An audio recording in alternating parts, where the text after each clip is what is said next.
Behind every towering masterpiece lies a battle against time, ambition, and the limits of human imagination. Across deserts, jungles, mountains, and sleepless cities, humans built structures not for a single lifetime, but for history itself. They are not just stone, steel, or concrete, but ambition, fear, faith, and the sacrifices of the unnamed. Some were built to honor the gods, some to display power, and some simply to say, "We were here." But what truly makes a structure great? Its size, or the story behind it. A tower may be the tallest in the world, but 1,000 years from now, will anyone remember why it was built? In this documentary, we journey backward through time, from the most modern creations to humanity's greatest ancient mysteries, ranked by the depth of their stories.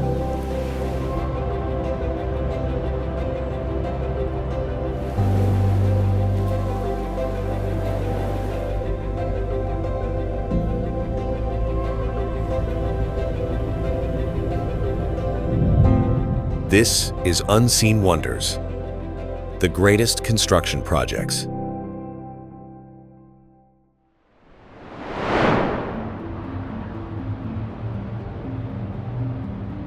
We stand in Paris, France, a city often called the City of Love, Art, and Light, where history and modern life blend seamlessly on every street corner.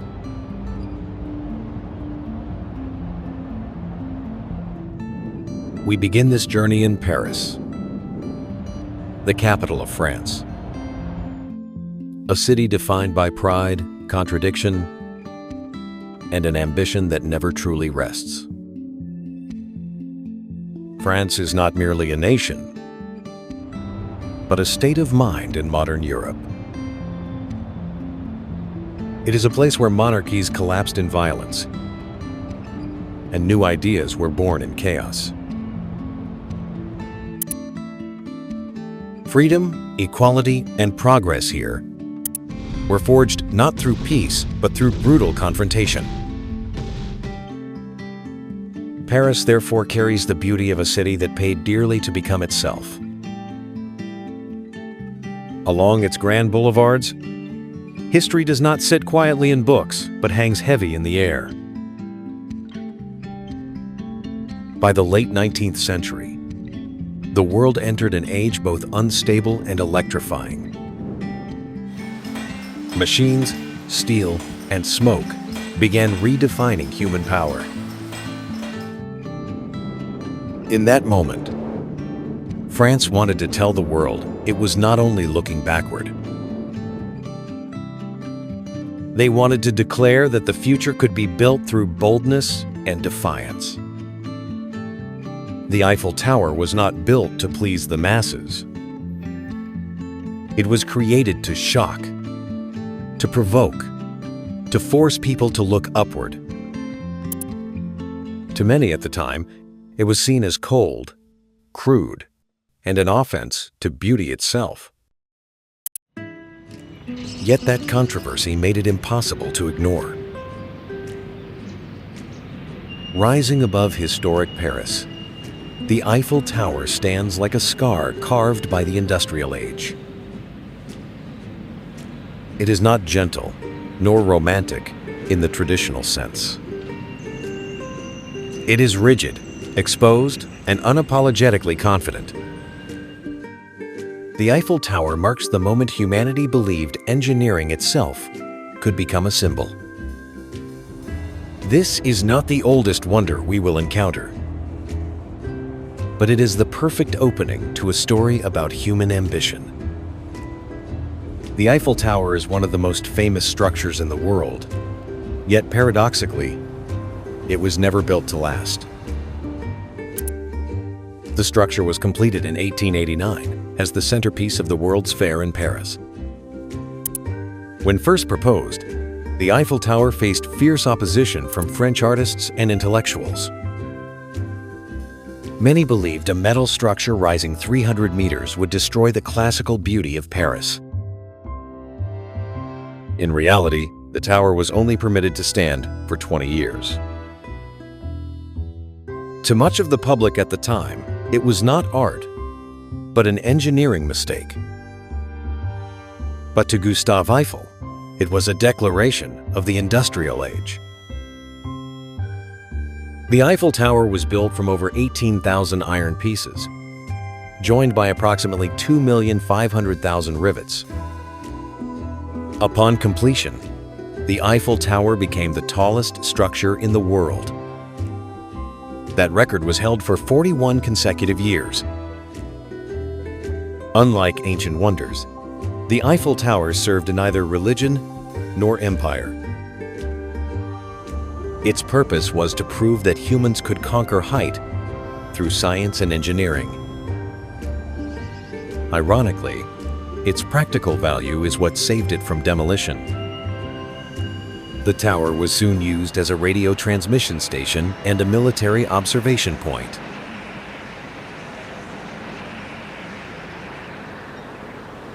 Today, the tower's height, including its antenna, reaches approximately 330 meters. Over time, the once despised structure became a symbol of France.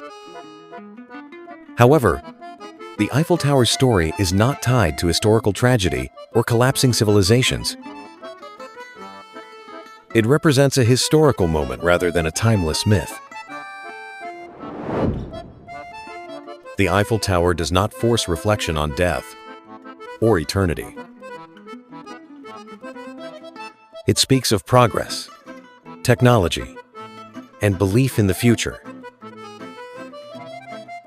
And for that reason, the depth of its story is limited. Despite welcoming millions of visitors each year, the Eiffel Tower lacks long-term historical gravity.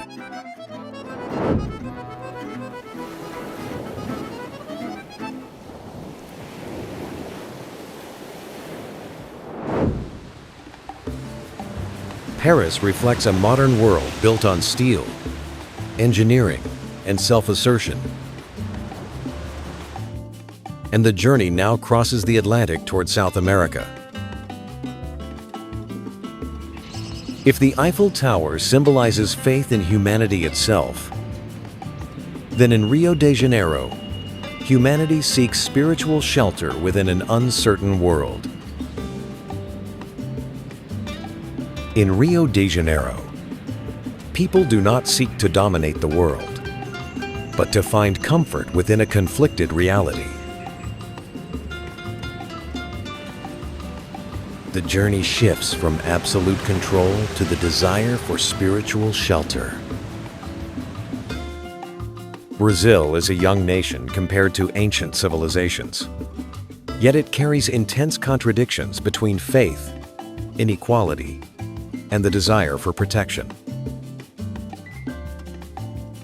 Rio de Janeiro was not built as a capital of power, but as a city of emotion, where beauty and chaos coexist on every street. Steep hills, crowded favelas, and the vast ocean leave people living constantly between fragility and awe. In this context, religion does not function as a tool of rule, but as a source of comfort. The idea of building Christ the Redeemer emerged in the early 20th century, as Brazil searched for a spiritual symbol for the modern age. Construction began in 1922, coinciding with the 100th anniversary of Brazil's independence. Unlike ancient divine statues built to make people bow, this one was designed to open its arms. The statue stands atop Mount Corcovado, at approximately 710 meters above sea level, overlooking the entire city of Rio de Janeiro.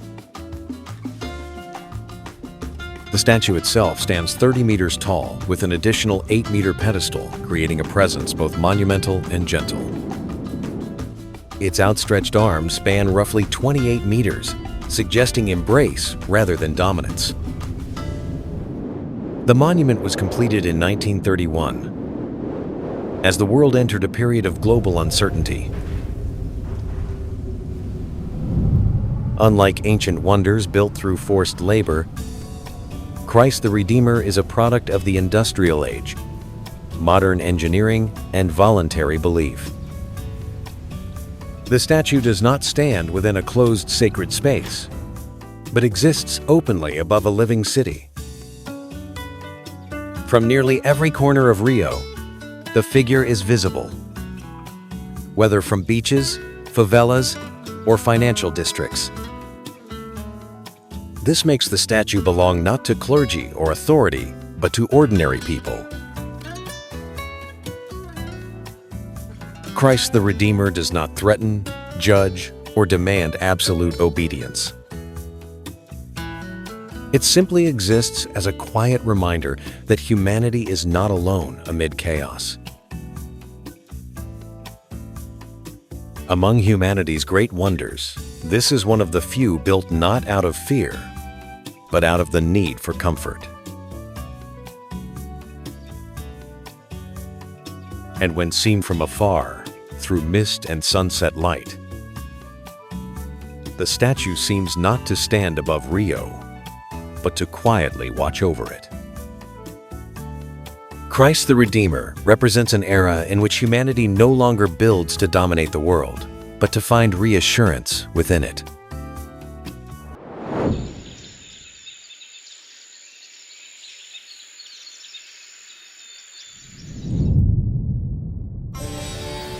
Leaving Rio de Janeiro, where modern faith extends its arms over an entire city, we travel eastward to India. If Christ the Redeemer represents comfort offered to a community, the Taj Mahal tells a far more intimate story.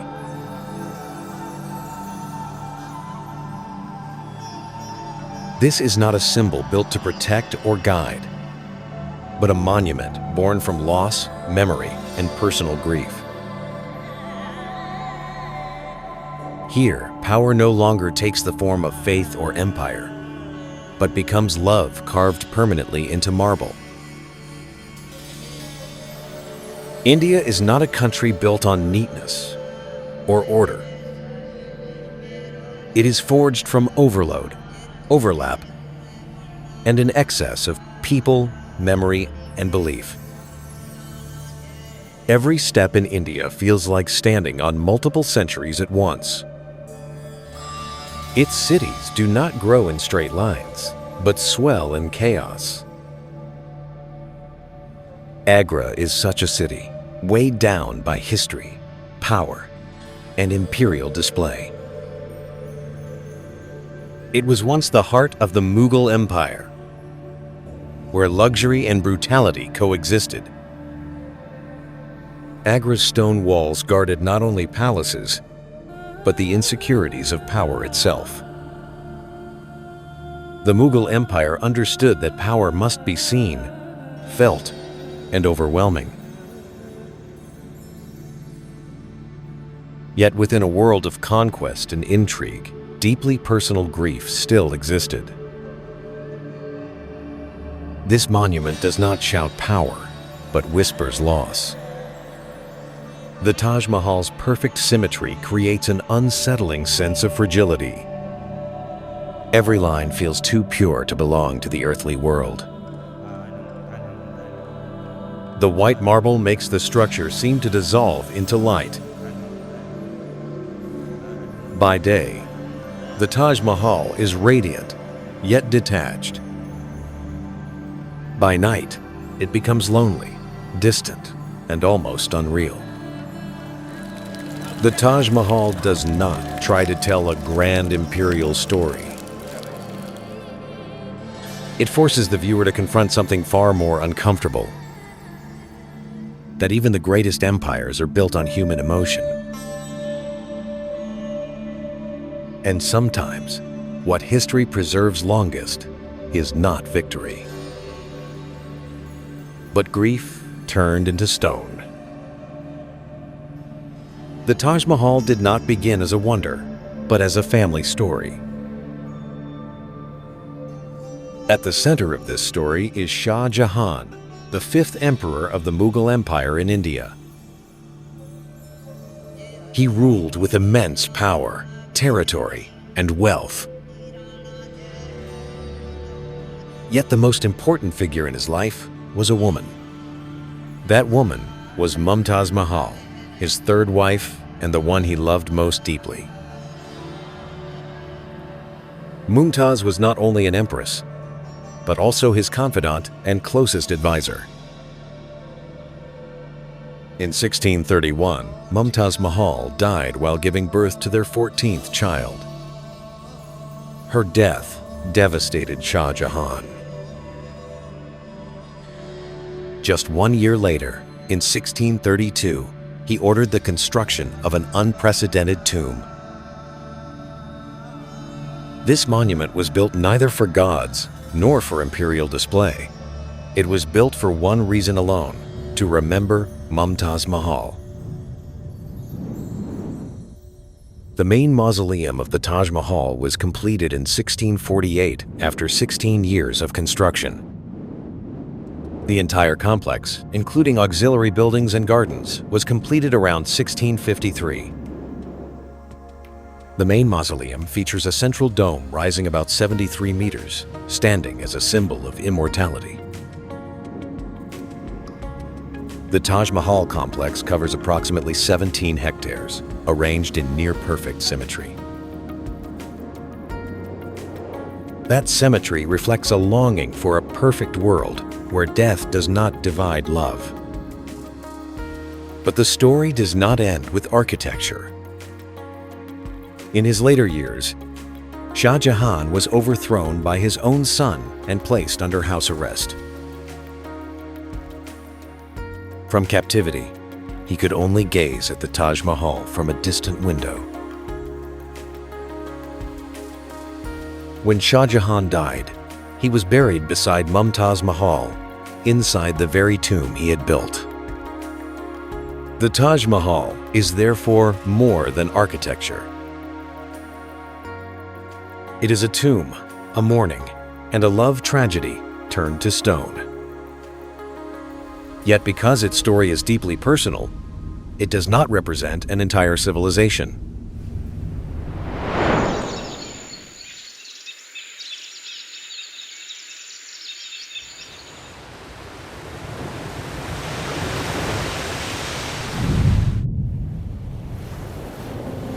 The Taj Mahal preserves personal love carved permanently into marble, and the story now turns back to Europe, reaching the northern coast of France.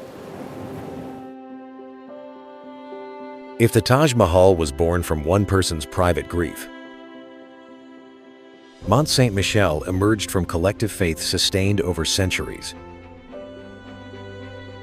Here, architecture does not separate emotion from discipline, but merges belief, labor, and the harshness of nature.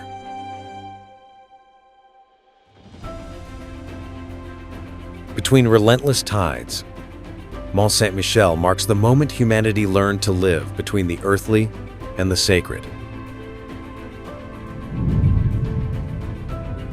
France is shaped not only by great cities and powerful dynasties, but also by places where faith and discipline endured quietly for centuries. In Normandy, nature is not gentle, constantly testing humanity with strong winds, cold seas, and violent tides. Here, Sea and land have no fixed boundary, taking turns claiming living space. It is within this contested space that MONT-SAINT-MICHEL rises like a stone apparition. From a distance, the structure appears completely isolated from the human world. When the tide recedes, muddy paths emerge, revealing the fragile connection between humanity and faith. MONT-SAINT-MICHEL was not built in a short period, but evolved gradually from the 8th to the 16th century. Initially, the site was only a small sanctuary dedicated to the Archangel Michael. Over time, monasteries, ramparts, and defensive structures were added layer by layer. Each generation did not rebuild, but stacked its faith upon existing foundations. MONT-SAINT-MICHEL functioned at different times as a monastery, fortress, and prison. This was not a place for comfort, but for accepted hardship. Monks living here followed strict discipline, remaining almost entirely isolated from the outside world. Tides around MONT-SAINT-MICHEL can vary by up to 14 meters, among the highest in Europe.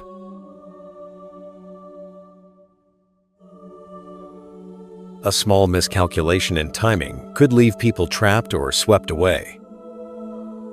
This turned every pilgrimage into both a physical and spiritual ordeal. MONT-SAINT-MICHEL does not invite, it challenges those who approach. In the Middle Ages, the site was seen as a symbol of sacred order within a chaotic world. Its steep stairways forced visitors to bow as they ascend.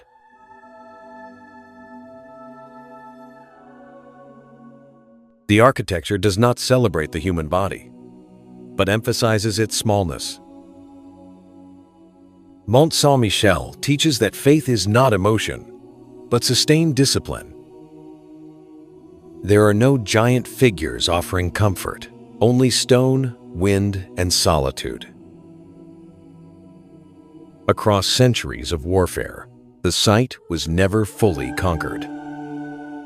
Its isolation became its strongest natural defense.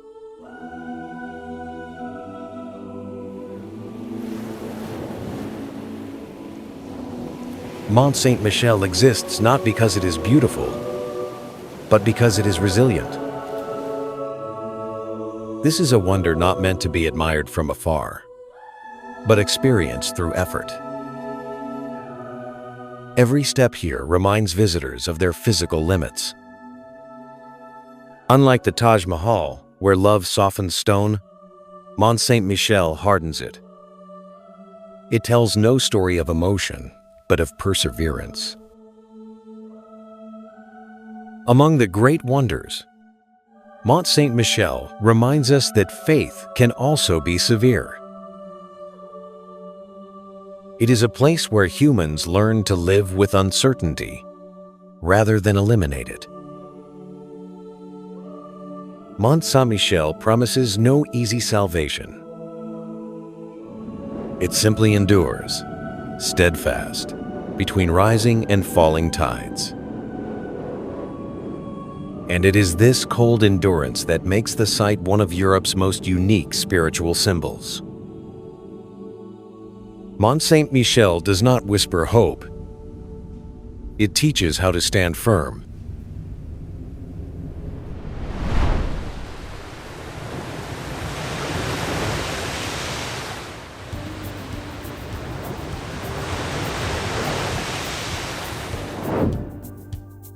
Leaving Asia and the Old World behind, we cross the Atlantic into the Americas, arriving in Mexico, on the Yucatan Peninsula.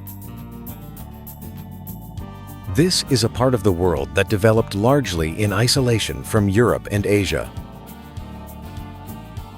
There are no Roman or Greek influences here, no Eurasian empires, but indigenous civilizations with a very different understanding of time, the cosmos, and life itself. Deep in the jungles of Mexico, Chichen Itza marks our entry into the New World, where science, belief, and ritual merge in ways that are both astonishing and unsettling. We arrive in Mexico, on the isolated Yucatan Peninsula. This is a part of the world that developed largely in isolation from Europe and Asia. There are no Roman or Greek influences here. No Eurasian empires shaped this land. Instead, indigenous civilizations emerged with radically different views of time and the cosmos. Chichen Itza was not an ordinary city. It was a center of power, religion, and cosmic order for the Maya civilization. This city was not built merely for living. It was built to communicate with the gods and organize the world according to sacred belief. Over generations, it expanded through ritual, knowledge, and control. Unlike many civilizations, the Maya did not rule through vast military empires. Their power came from knowledge, from mathematics advanced enough to understand zero, from astronomy precise enough to predict eclipses and planetary cycles. Chichen Itza was not an ordinary city, but a center of power and religion for the Maya civilization. It was built not merely for living, but to communicate with the gods. The city began forming around 600 and reached its peak over the following centuries. At the heart of Chichen Itza stands the Pyramid El Castillo, also known as the Temple of Kukulkan. The pyramid rises approximately 30 meters, dominating the Yucatan jungle. Its 4 stairways contain a total of 365 steps, matching the days of the solar year. This reveals the site as a colossal stone calendar. Twice each year, during the spring and autumn equinoxes, a remarkable phenomenon occurs. Sunlight creates the illusion of a serpent nearly 37 meters long slithering down the pyramid steps. To the Maya, this was the descent of the god Kukulkan. But Chichen Itza was not only a place of worship. Archaeological evidence shows that human sacrifice rituals took place here. These rituals were believed necessary to maintain cosmic order. Near the pyramid stands the largest ceremonial ball court in ancient Mesoamerica. The ball court measures roughly 168 meters in length, where sport and ritual merged. For the Maya, losing a ritual contest could mean death. Chichen Itza began to decline around 1200 for reasons still not fully understood. The reasons remain debated to this day. By the time Europeans arrived, the city had been reclaimed by the jungle. The rituals had fallen silent. Power had dissolved. What remains is not merely a ruin.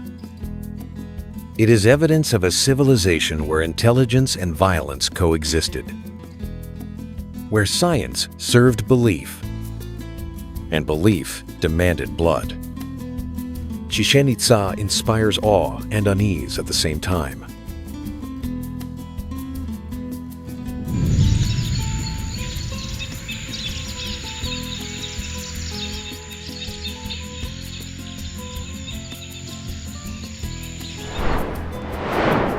From the jungles of Mexico and the New World, the story turns back to Europe, arriving in Rome, Italy, the heart of an empire that once ruled the ancient world.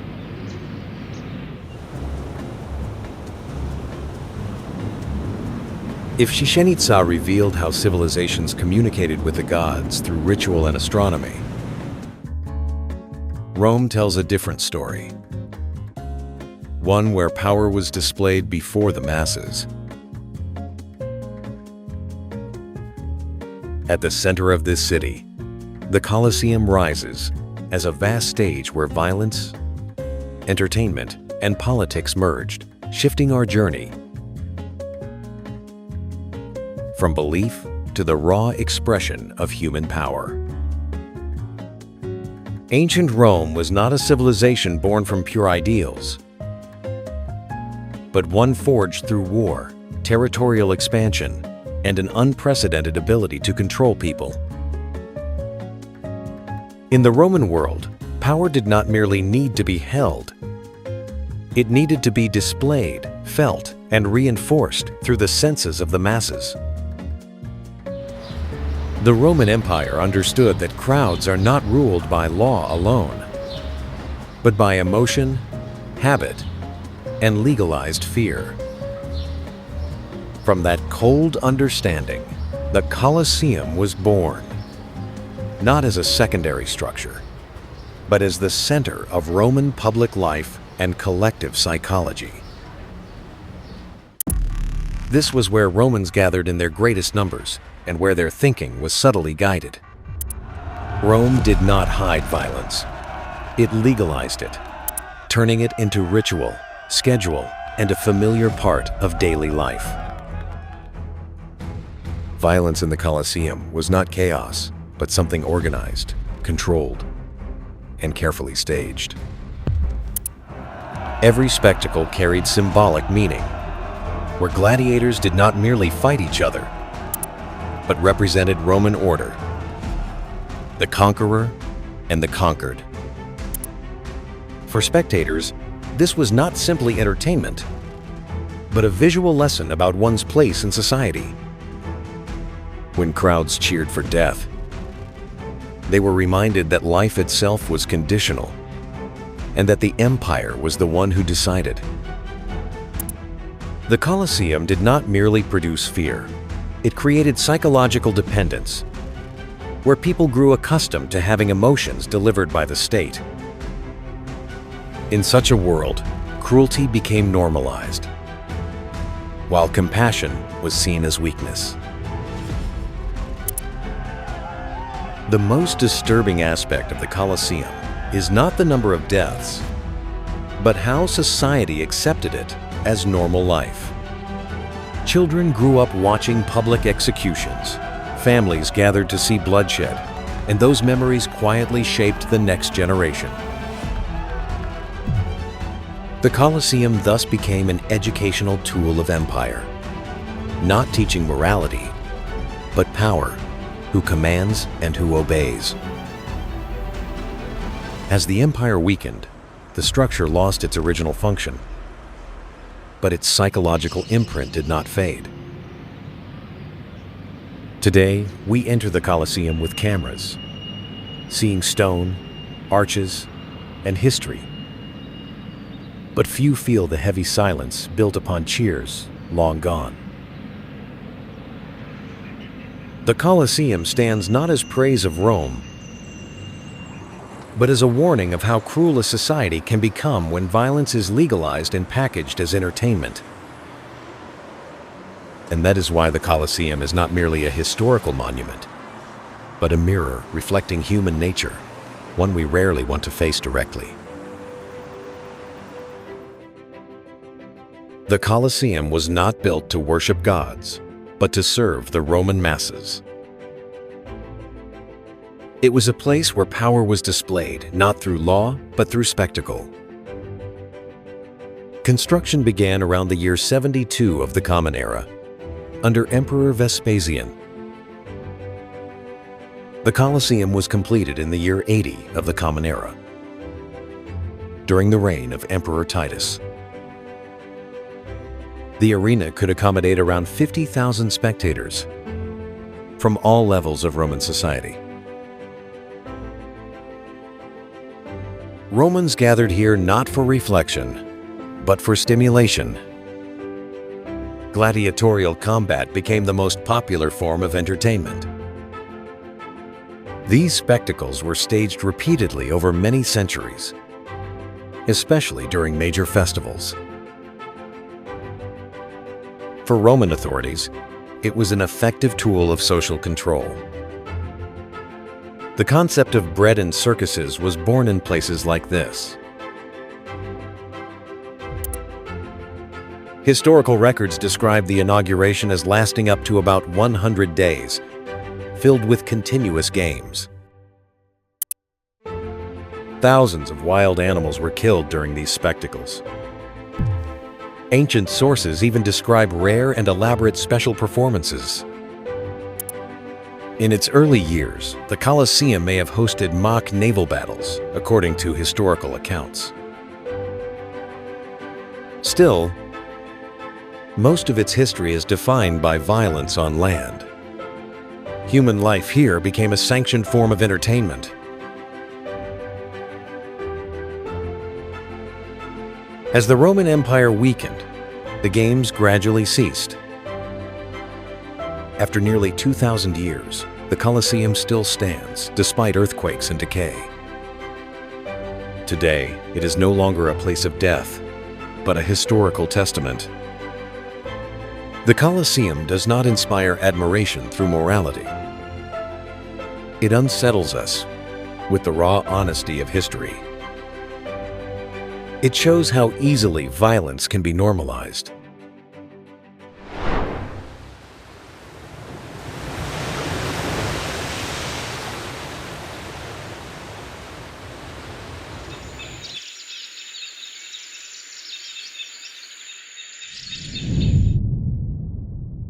Machu Picchu. Leaving Eurasia and the stone-built borders of the East behind, we cross the ocean into South America, arriving in Peru, high in the Andes Mountains. This is a part of the world that developed largely apart from Eurasian empires, where people built not to control others, but to exist in harmony with nature. Hidden above the clouds, Machu Picchu appears not as a declaration of power, but as a deliberate retreat, a city placed where it was never meant to be found. Here, our journey moves away from fear and defense, and into silence, the moment before the story of eternity is told. Ancient Peru was not a land that was easy to inhabit, control, or dominate, but a territory torn apart by brutal mountains, deep valleys, and unforgiving climates, where every step was a negotiation with nature itself. Before Europeans arrived, the Inca Empire formed and expanded not by conquering the world, but by learning how to survive within a world constantly threatening to crush humanity. For the Inca, nature was not something to be fully subdued, but a living, volatile force that demanded respect, adjustment, and adaptation. Mountains in the Inca world were not merely geography, but gods, ancestors, and collective memory.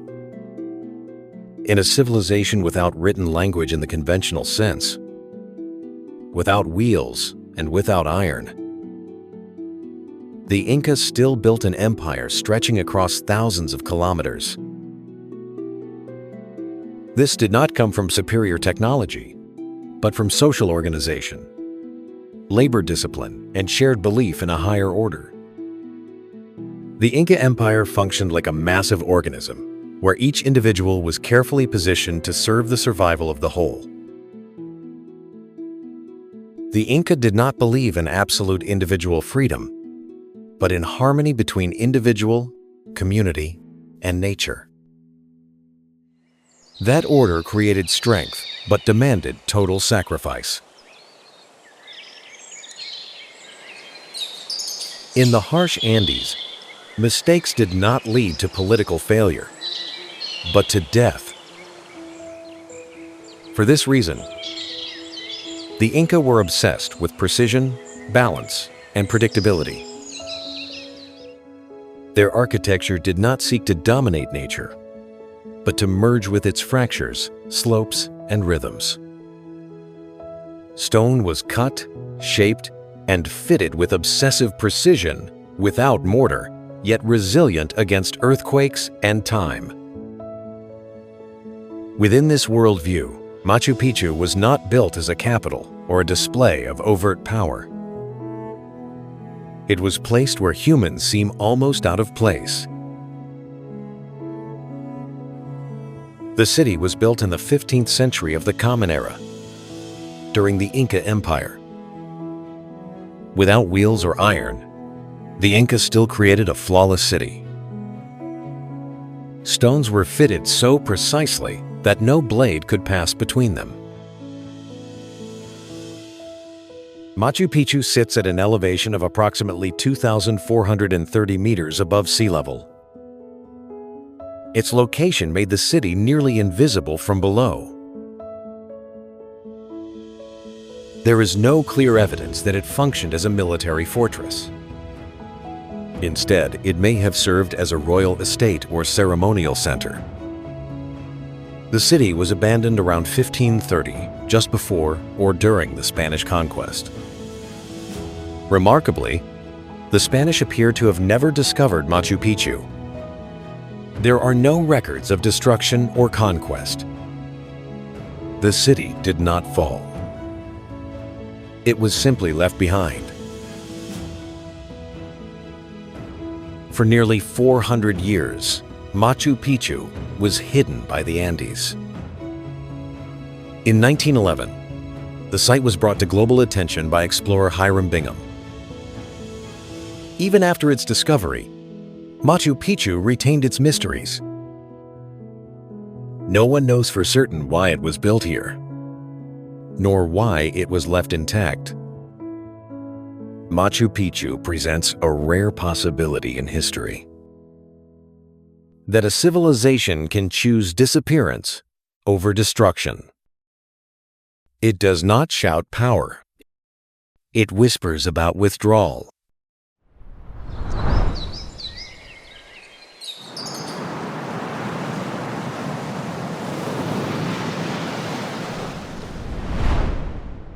Leaving behind the isolation and silence of Machu Picchu, we return to the human world, where daily life unfolded in noise, crowds, and constant motion. If Machu Picchu reflects the desire to harmonize with nature through withdrawal, Pompeii tells the opposite story of a society rooted in markets, taverns, and narrow streets. In this Roman city, history is not written by emperors or temples, but by unfinished meals, graffiti-covered walls, and the rhythms of ordinary people.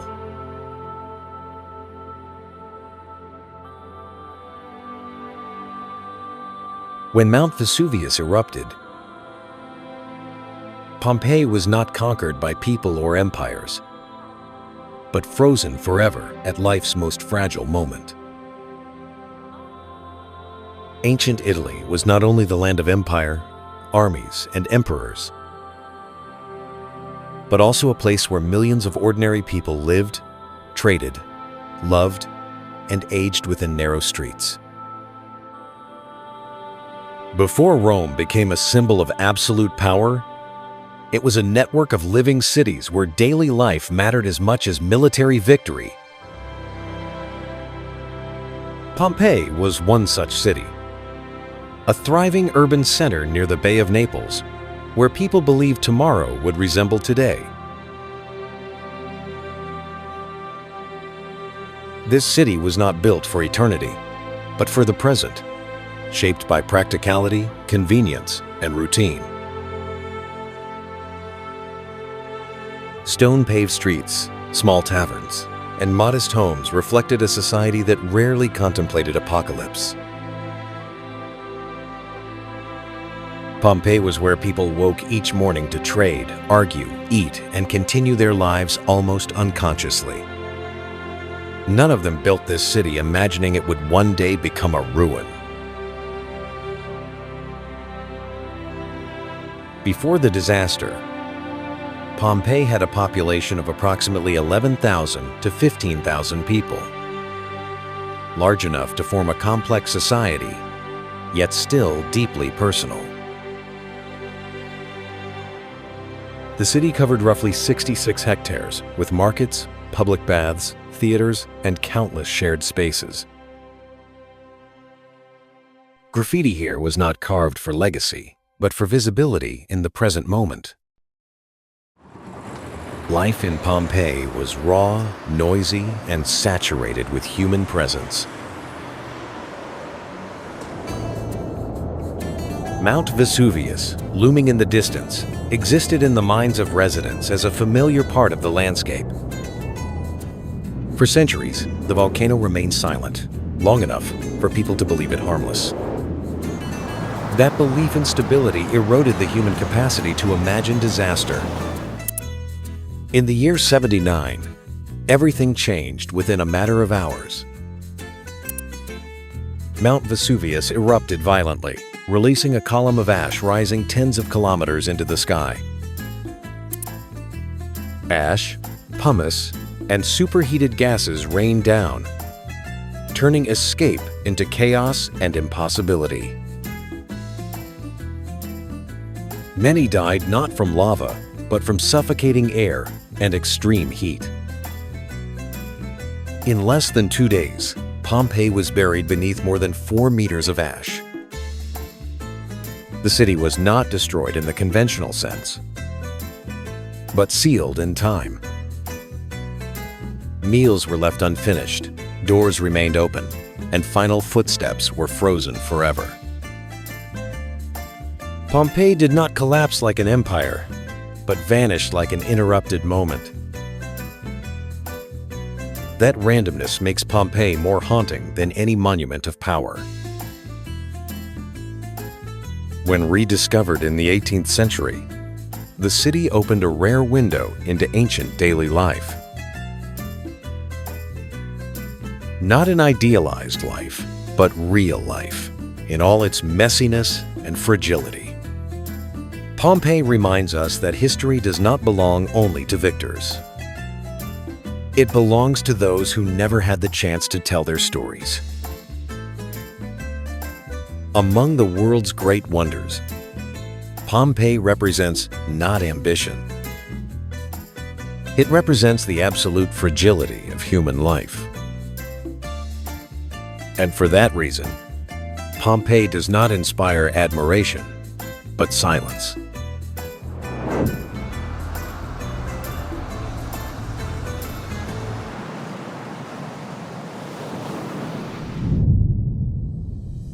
Pompeii captures the moment when human life was frozen at its most fragile.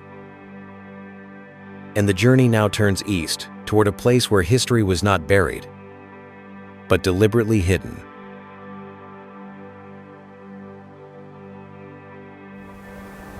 If Pompeii tells a story of randomness and helplessness before disaster, Petra reveals a world where humans sought to control fate through position and adaptation.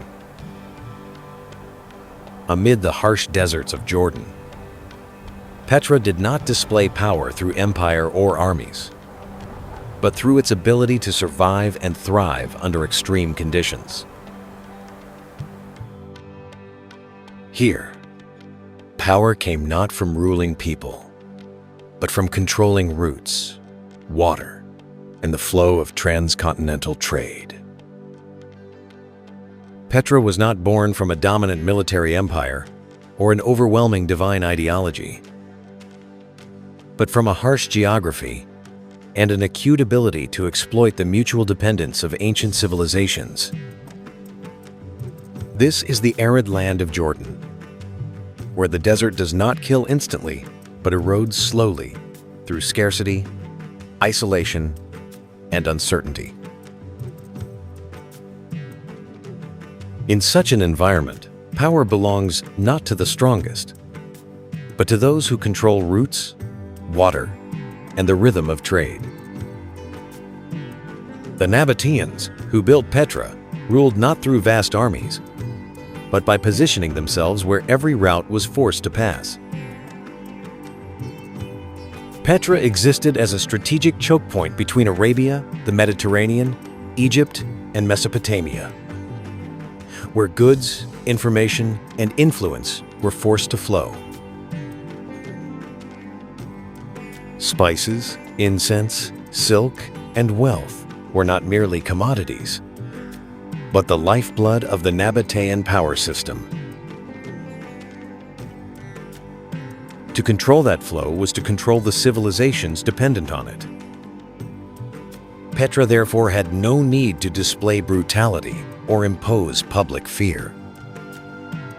Its power lay in silence, in agreements, in the quiet acceptance that there was no alternative but to pass through. The city does not reveal itself immediately to travelers.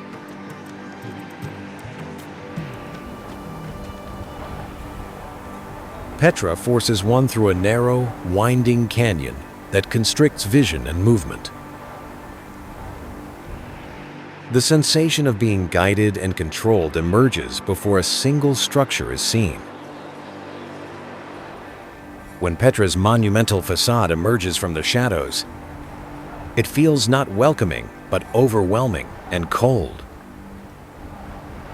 The structures carved directly into stone were not meant to express fragility. They express endurance, calculation, and the ambition to outlast the desert itself.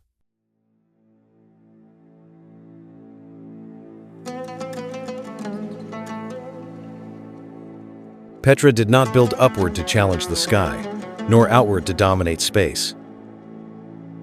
It concealed itself, merged with stone, and became part of the landscape.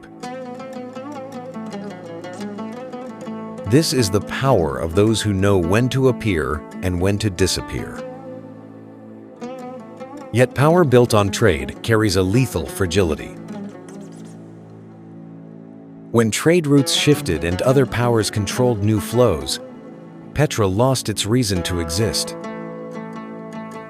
No great invasion was required. The city was gradually abandoned. The desert did the rest, swallowing Petra in silence.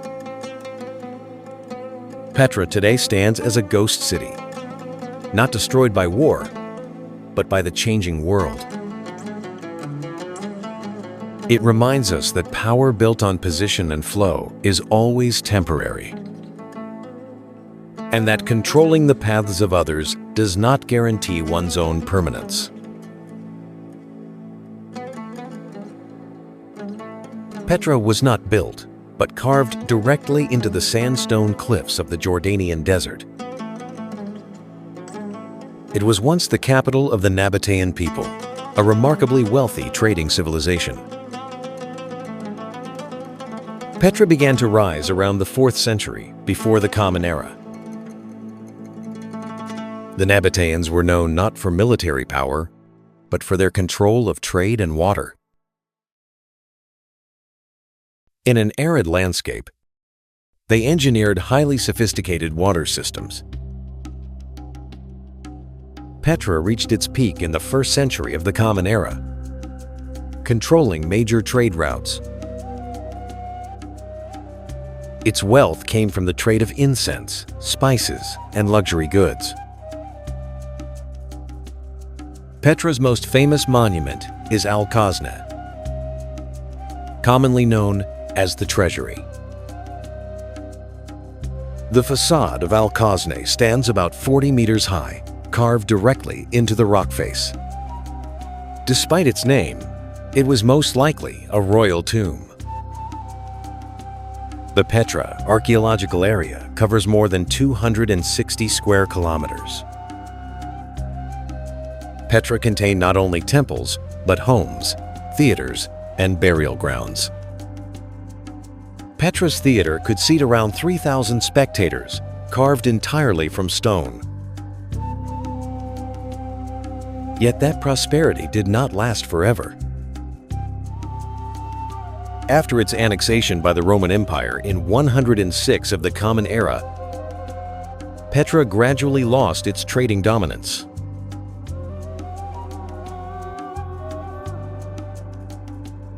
By around the 7th century of the Common Era, Petra was largely abandoned. For centuries, the city vanished from Western awareness. Petra was rediscovered by Europeans in 1812. Since then, it has become a symbol of a vanished civilization. Petra did not collapse through war, but through shifts in trade and environment. It reminds us how fragile economic power can be.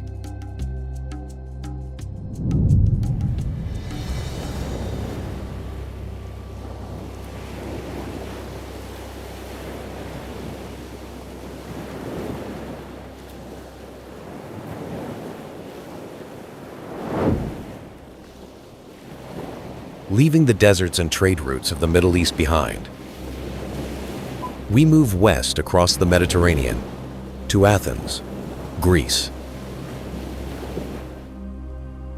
This is not a land defined by wealth or ritual, but by ideas, debate, and the desire to understand the world through reason.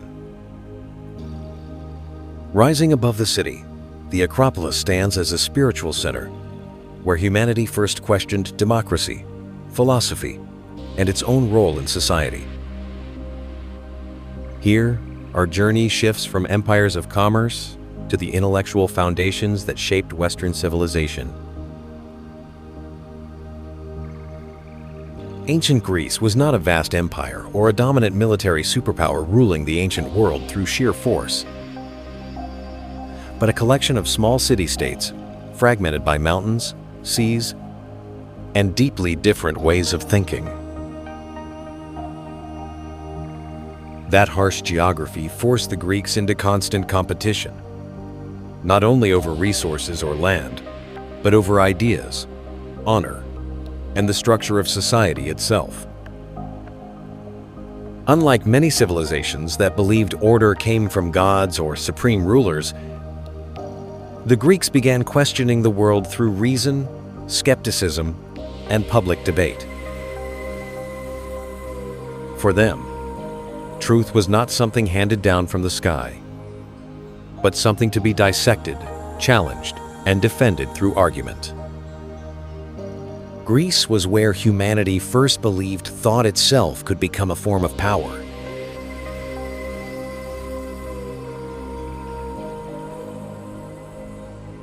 Philosophy, science, history, and politics did not exist as separate disciplines, but intertwined within everyday civic life. That belief also carried a dangerous gamble. When humans believe they can understand and control the world through reason, they also accept the risk of collective error. Athens, the most prominent Greek city-state, became the boldest experiment of that idea. It was here that democracy emerged, not as a perfect ideal, but as a tense and contradictory experiment. Power was not concentrated in one individual, but dispersed through speech, votes, and persuasion.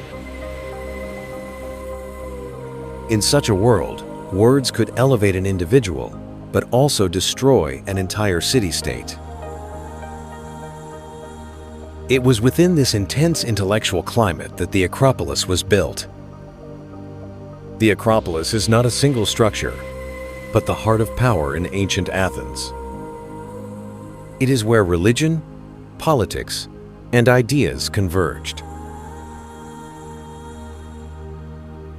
The Acropolis began taking its monumental form in the 5th century before the Common Era, during Athens' Golden Age.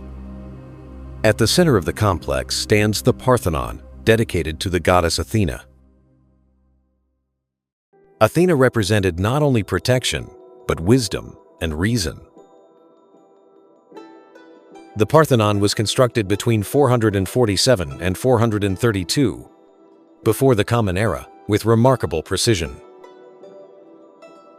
It was designed to achieve near-perfect visual balance.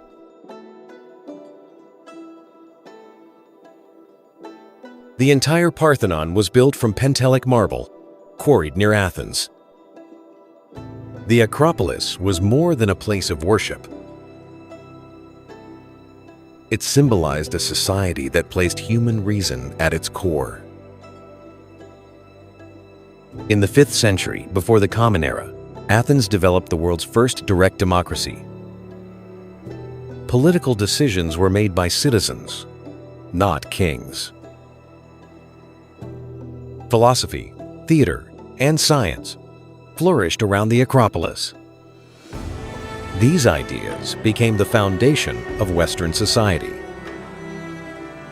Over more than 2,400 years, the Acropolis has witnessed wars, invasions, and destruction. The Parthenon was once converted into a church, then a mosque.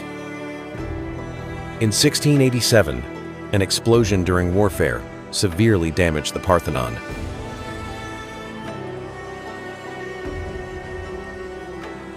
What remains today are the ruins of an idealized age.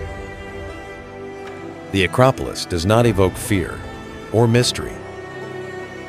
It raises questions about how humans govern themselves.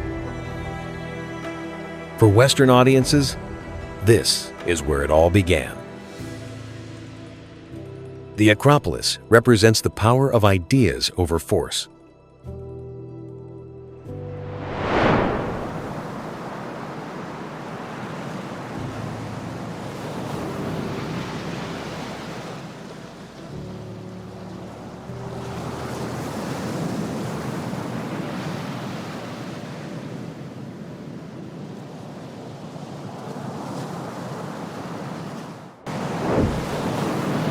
If the Acropolis represents the moment humanity believed reason and thought could organize the world, the Delta works emerge when the question is no longer, who are we? But how long can we survive? Here, philosophy is no longer enough to stand against the sea, and survival is entrusted entirely to discipline, engineering, and collective responsibility. In the Netherlands, people build not to cross the sea, but to keep it from swallowing the land.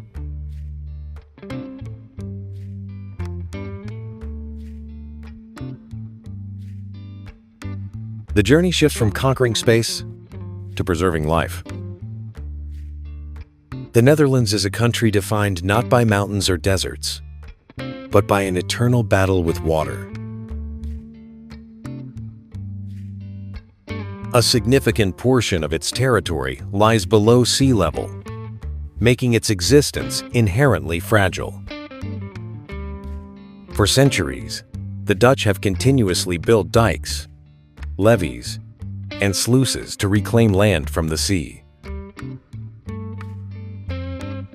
For them, controlling water is not a choice, but a condition for survival. The North Sea is not romantic, but a constant threat. Storms and storm surges have repeatedly erased villages and claimed thousands of lives.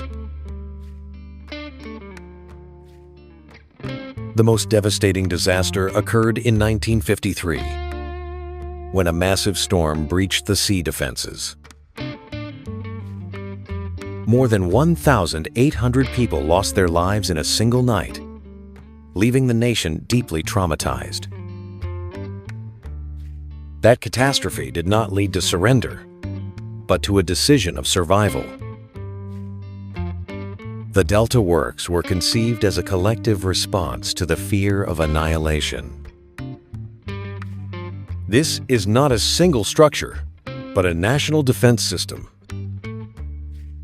The Delta Works consist of 13 major structures spread across the Delta region. The system was designed to shorten the coastline and reduce pressure from waves and storm surges. Construction began in 1954, just 1 year after the disaster. The process lasted over 40 years, requiring exceptional patience and discipline. The most famous structure in the system is the Oosterscheldekering, a movable storm surge barrier. This barrier stretches approximately 9 kilometers, combining strength with adaptability.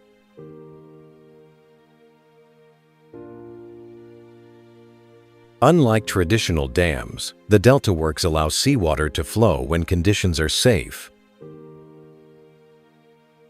This approach helps preserve marine ecosystems and fisheries. The engineering here does not seek total domination over nature.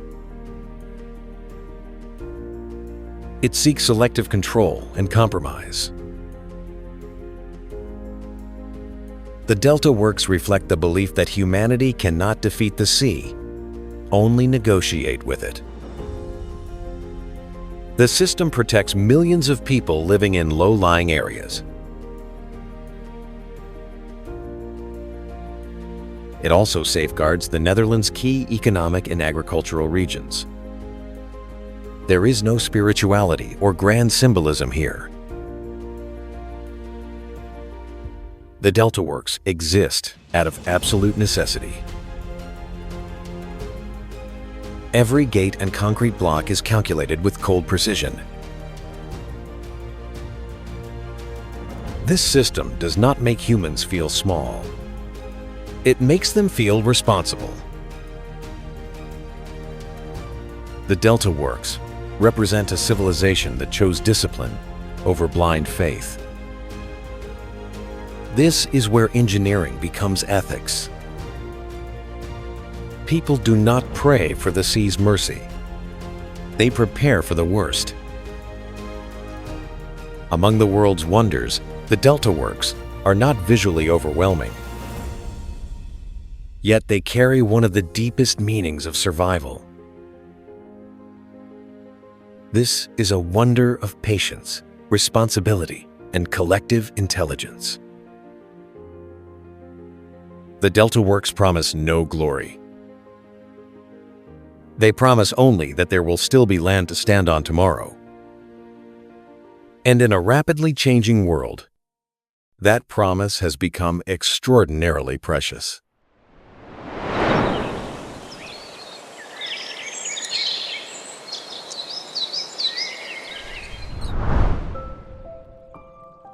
The delta works reflect a civilization that chose to hold its ground against nature. While the next structure begins with a bolder decision, not to hold back the sea, but to pass directly through it.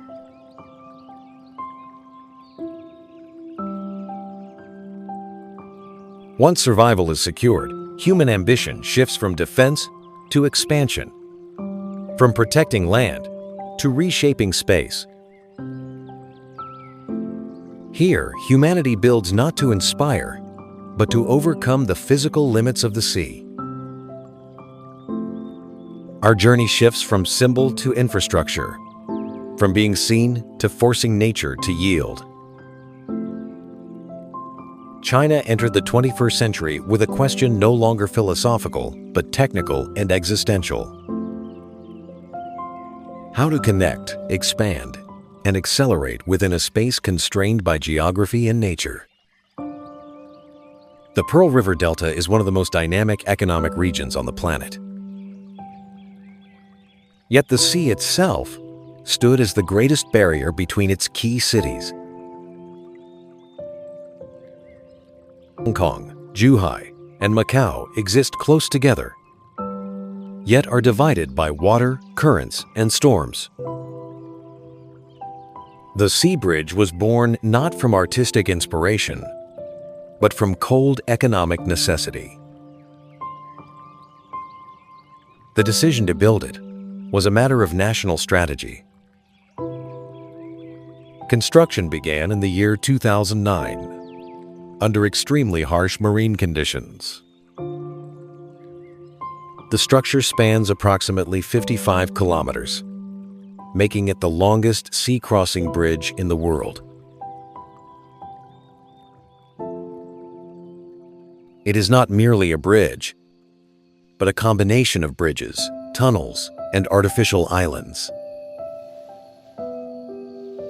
The underwater tunnel was built to avoid disrupting busy international shipping lanes. thousands of engineers and workers labored continuously for nearly 9 years. The structure was designed to withstand major typhoons, powerful earthquakes, and impacts from massive ships. Millions of tons of steel and concrete were poured into the sea to create this connection. The bridge does not seek harmony with nature. It forces nature to adapt to humanity. Unlike ancient wonders built to worship or commemorate, this structure exists to serve. Every day, tens of thousands of vehicles cross it as part of ordinary life. There are no rituals or sacred symbols, only speed and efficiency. The sea bridge represents an era where infrastructure itself becomes power. Power no longer resides in palaces or temples. It lies in the ability to connect and control space. This structure does not inspire fear or reverence. It convinces humanity that no barrier is permanent. Yet that belief raises troubling questions. When humanity grows accustomed to mastering nature, does it still recognize its limits? The bridge carries no sense of the sacred. It is cold, precise, and unemotional. Yet within that detachment, it reflects the spirit of the modern age most clearly. This is where humanity does not pray or wait, but acts. There are no gods to rely on, only engineering. The Chinese Sea Bridge marks the moment humanity believes it can reshape the world to its will, but it also reminds us that the cost of absolute control is always present. Within the journey of wonders, this is the turning point where humanity stands alone before nature. No prayers, no symbols, only concrete, steel, and will. And that is what makes this structure both astonishing and deeply unsettling.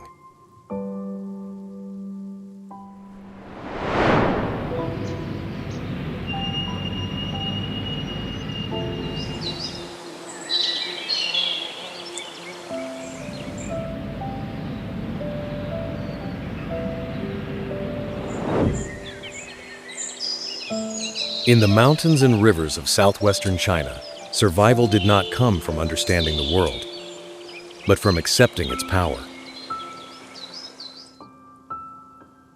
Carved into living rock above violent waters, the LESHAN giant Buddha marks the moment humanity chose humility over control.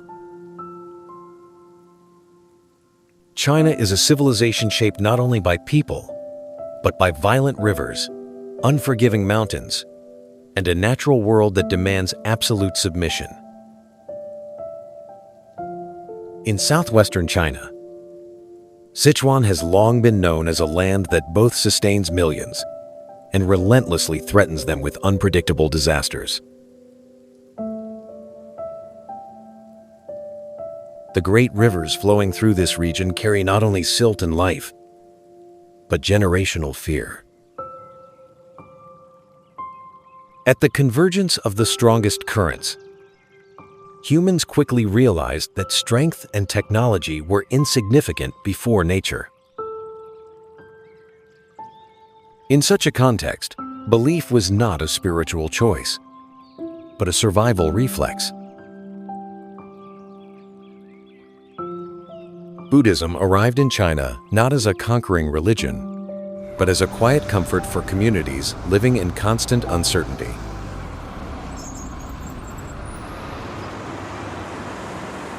For ancient Chinese society, Buddhism promised not control over the world, but calmness within an uncontrollable world.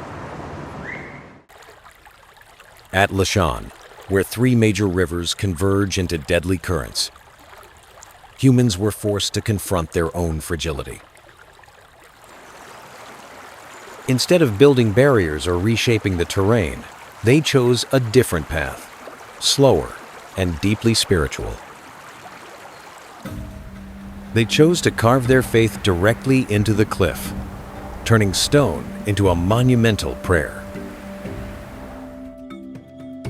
The LESHAN giant Buddha was begun in the year 713 during the Tang dynasty, at a time when China believed social order must align with spiritual order.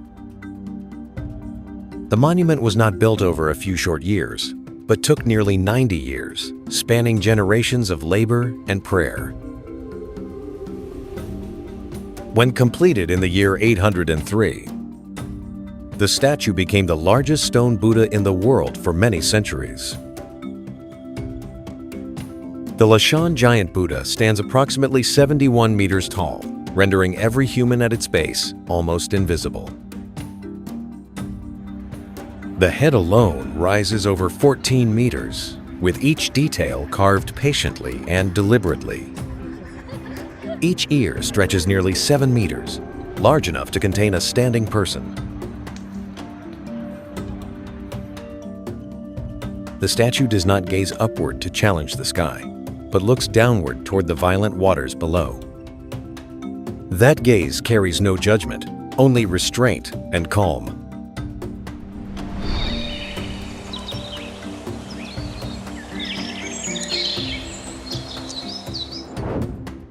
Structures we have explored are not merely symbols of engineering or power, but reflections of humanity's deepest choices in the face of time, nature, and itself. Among the countless wonders humanity has created, these next places are where the weight and meaning of history feel most tangible. They exist not only to be admired, but to be contemplated, debated, and questioned for the paths humanity has chosen. And from here, the journey enters the top wonders, where human ambition, belief, and fear converge at their highest intensity.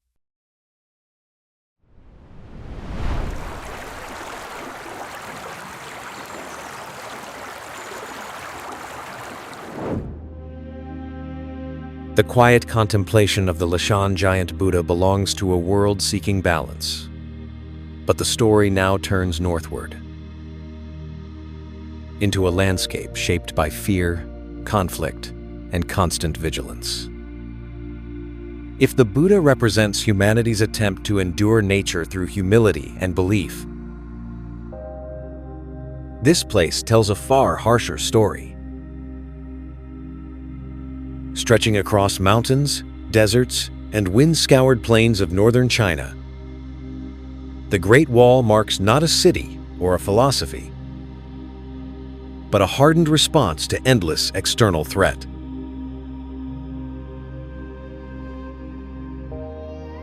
Here, our journey shifts from inner calm to outward defense, from learning how to endure the world to learning how to keep it out. Ancient China did not emerge as a unified nation from the beginning, but as the result of thousands of years of fragmentation, conflict, reunification, and collapse across a vast and difficult landscape. This is a land where history does not move forward in a straight line, but cycles relentlessly between order and chaos. The Chinese realized early on that the greatest threat to their survival came not only from external enemies, but from internal fragmentation. As a result, Chinese thought became deeply obsessed with unity, discipline, and the ability to sustain order over long periods of time. Unlike Greece, where debate was encouraged, China developed a culture that treated stability as the highest value. Order here was not the outcome of negotiation, but the prerequisite for survival itself. Ancient Chinese philosophy did not seek to question power, but to make power function smoothly, durably, and with minimal fracture.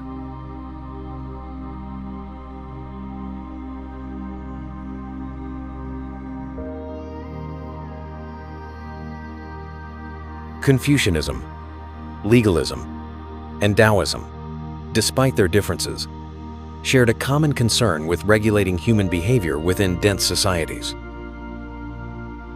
China did not believe humans would naturally behave correctly without structure. Therefore, law, ritual, hierarchy, and discipline became the foundation of the state. Yet internal order was not enough. To the north lay vast steppes, home to nomadic tribes who moved quickly, fluidly, and beyond easy control.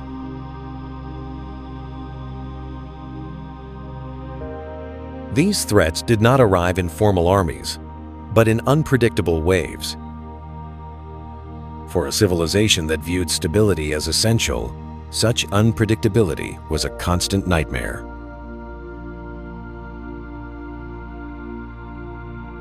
China did not only want to defeat its enemies, they wanted to prevent the possibility of chaos itself. It was within this obsession that the idea of rigid borders began to form. A border built not on people, but on stone, earth, and time. A border that would remain even as dynasties changed. And from that idea, the Great Wall slowly emerged. The Great Wall is not a single wall, but the physical trace of fear stretching across centuries. It was not built in a single dynasty, nor by a single ruler. Construction of early walls began around the 7th century before the Common Era as rival states sought protection. Over centuries, these scattered walls were gradually connected. Under the Qin dynasty in the 3rd century, before the Common Era, construction intensified on an unprecedented scale. The wall was built not only to stop enemies, but to calm an empire gripped by insecurity. Hundreds of thousands of laborers were conscripted, including soldiers, farmers, and prisoners. For many, the wall was a place they went to and never returned from. Through later dynasties, the wall was repeatedly repaired and expanded. Much of the wall visible today dates to the Ming Dynasty between the 14th and 17th centuries.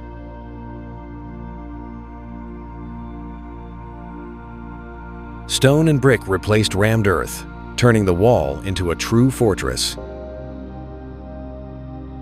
The total length of the Great Wall system exceeds 21,000 kilometers. But length is not what makes this structure haunting. What haunts us is the human cost behind it. The wall does not represent absolute victory. It represents a defense that never truly ended.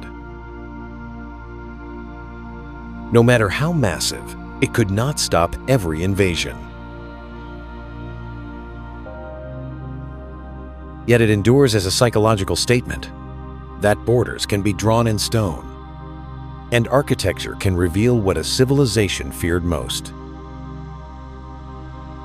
After more than 2,000 years, the wall still winds across mountains and deserts.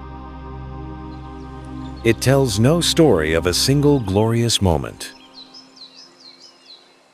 It tells the story of a civilization under constant strain.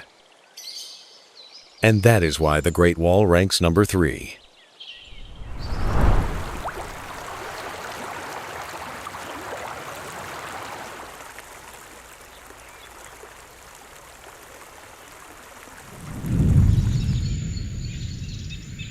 We travel east, across Eurasia, into Southeast Asia, arriving in Cambodia. This was once the heart of the Khmer Empire. a major power now largely absent from the global historical narrative. Hidden in the jungles near Siem Reap, Angkor Wat appears not as a single ruin, but as the remaining core of a once thriving ancient city.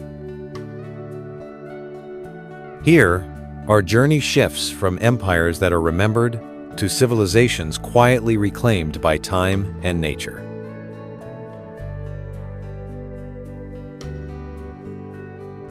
The Khmer Empire did not construct its authority through noise, spectacle, or overt violence, but through a suffocating sense of absolute order, where people were taught that the world was already arranged and every position within it was inevitable and irreversible. In this world, power did not need to be enforced through immediate fear, but seeped slowly through architecture, ritual, and the relentless repetition of belief, until questioning the order itself became unthinkable. Angkor Wat was not conceived as a solitary temple for individual worship, but as the symbolic core of an entire ideological universe where king, deity, and society merged into a closed system that reinforced and sustained itself.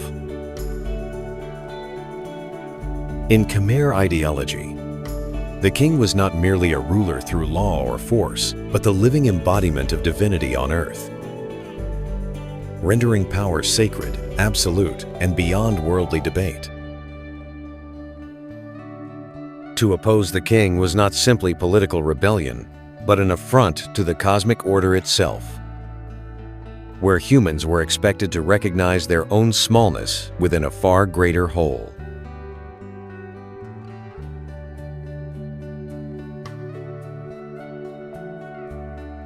Angkor Wat was designed to make that ideology visible and incontestable, with every architectural element following a strict cosmic logic intended to overwhelm the human psyche.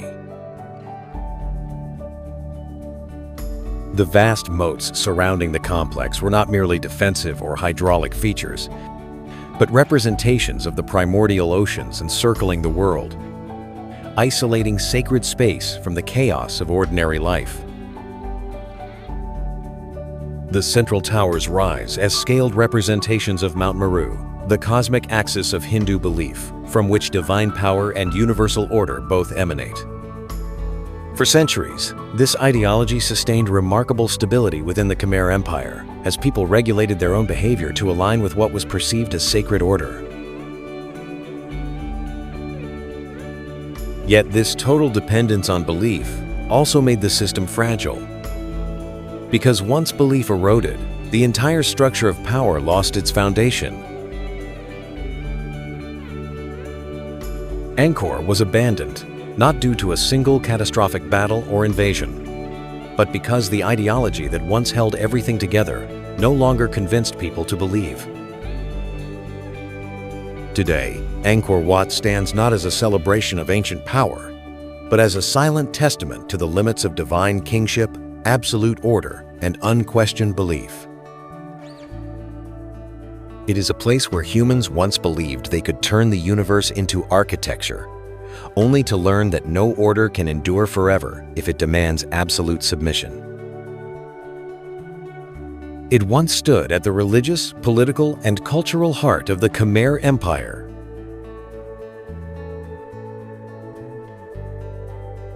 The monument was constructed in the early 12th century during the reign of King Suryavarman II. The Angkor Wat complex covers approximately 162 hectares, making it the largest religious monument in the world.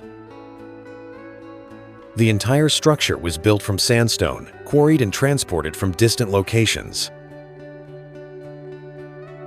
The surrounding moat measures roughly 190 meters wide, symbolizing the cosmic ocean in Hindu belief. At the center rise 5 stone towers, representing Mount Meru of mythology. The central tower rises approximately 65 meters, dominating the Cambodian landscape. Kilometers of bas reliefs depict mythology, warfare, and ritual.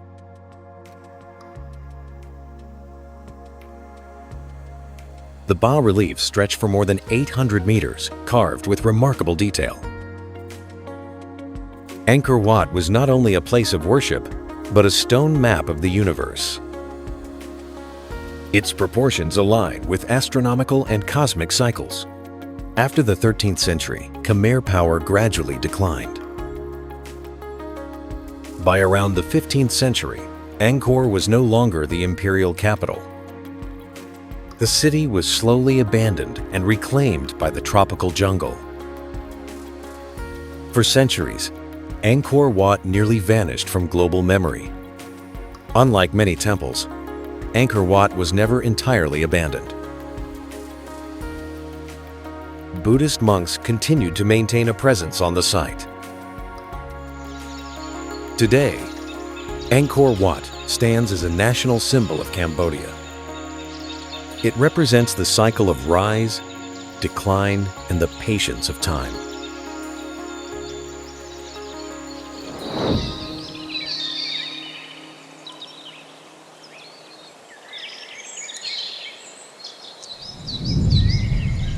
From the Asia's jungles and the deliberate silence of the Angkor Wat, our journey shifts across the Atlantic to North Africa,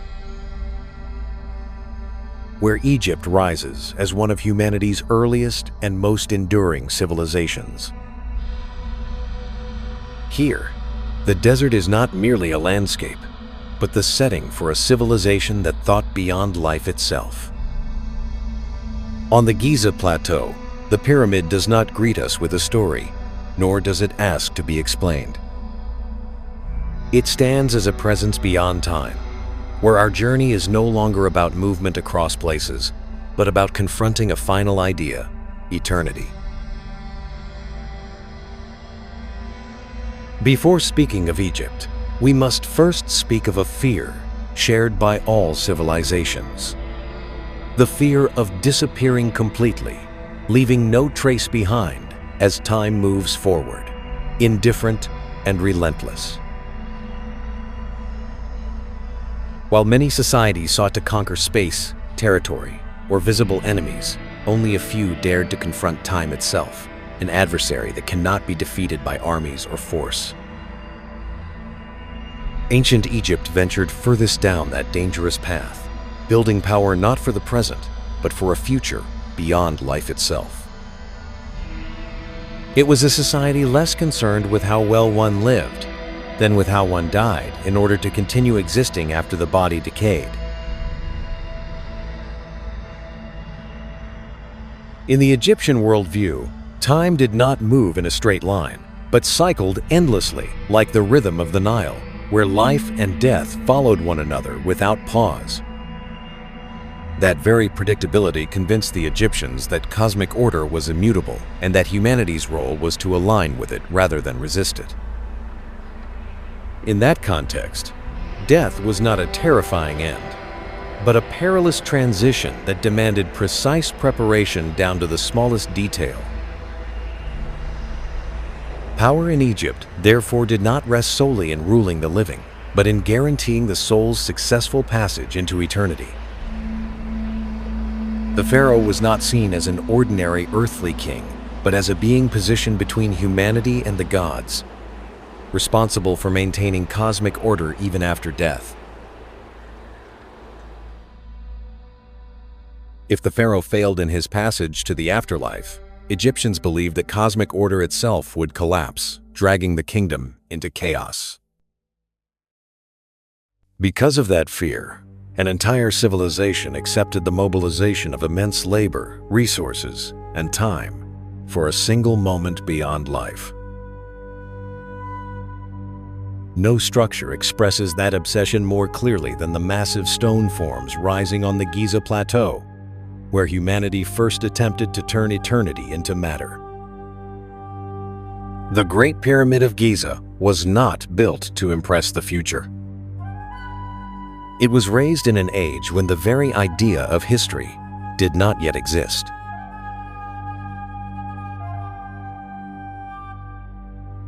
While most human societies were still struggling to survive, the ancient Egyptians asked a very different question.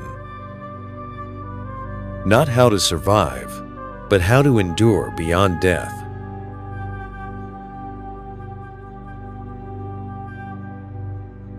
The Great Pyramid was built around 2560 before the Common Era during the reign of Pharaoh Khufu. It was neither a palace nor a temple for the living. It was a colossal machine designed to serve a journey into the afterlife. Originally, the pyramid stood about 146 meters tall, rising from the desert like an axis between earth and sky. For nearly 4 millennia, no human-made structure surpassed its height. That record stood for nearly 3,800 years, longer than the lifespan of most known civilizations.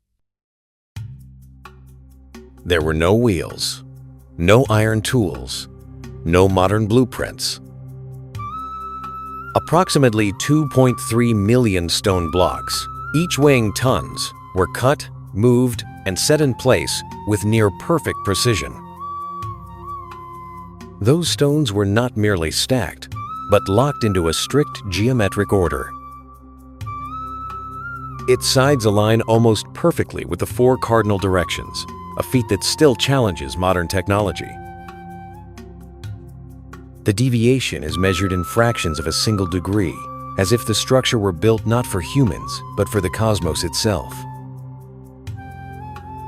The pyramid was not born from fear of enemies or natural disasters.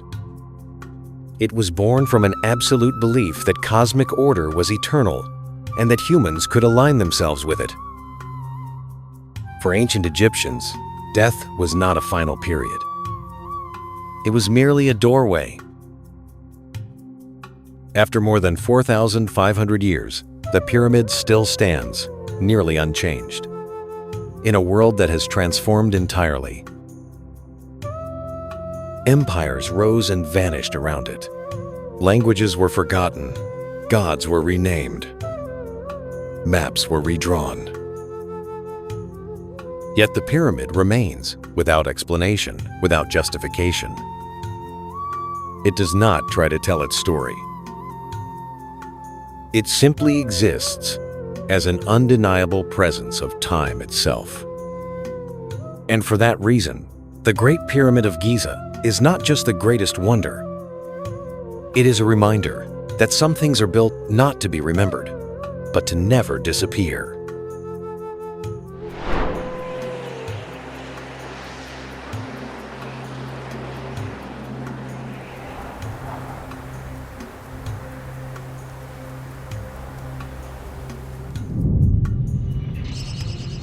We have just traveled through structures built of stone, labor, belief, and at times, humanity's deepest fears. Each wonder on this list is not merely a technical achievement, but a remaining trace of civilizations that believed they could challenge time itself. They built to be remembered, to protect, to control, and to exist beyond a single lifetime.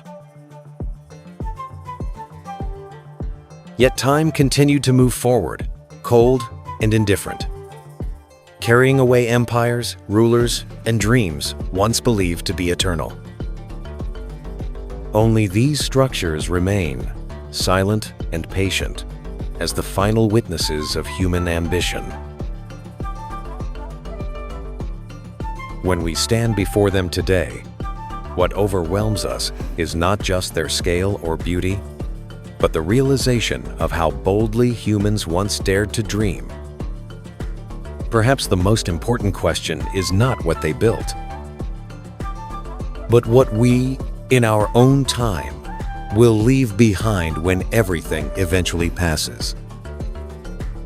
If this journey resonated with you, leave a like and subscribe to continue exploring the deepest stories of human history with us. These wonders have stood for thousands of years, and their stories are far from over.